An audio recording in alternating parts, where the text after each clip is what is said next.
Hello everyone, it's Matt with Juiced Technologies. Today we're going over how to create a Quickbase user token. And now I'm just going to quickly dive into why a user token is important. You can utilize this for creating a pipeline, which you need to make the slug, as well as using it for integrations such as Juiced Technologies add-ons or any other APIs you may be wanting to utilize.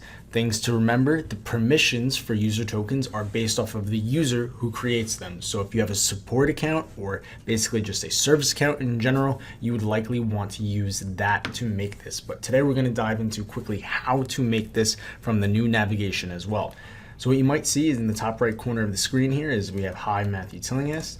And you'll also notice that we have a new user navigation screen. So we have the profile, manage, sign out, personal notifications and reports. This is a little bit different than what they had previously, but it still gives you the same general gist of settings here. So instead of going into my preferences, which is what it used to be, we're going to go into profile now. So when I click into profile, you'll see the same screen you had similarly seen. My preferences still actually is shown. And we're going to scroll down to the bottom here.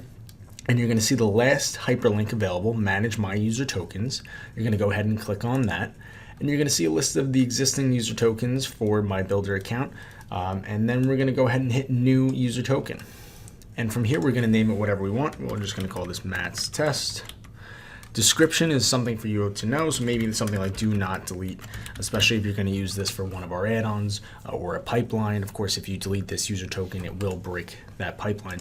And then you can select the applications you want to give it access to. I believe you can give it access to more than 20 now. It used to be a 20 limit, but we'll just select those two for now and go ahead and hit save. So now you'll see that token becomes available. It's cryptic there, so you'll just copy and paste that, whether it's into your code or into the pipeline builders or into maybe one of Juice Technologies setup wizards.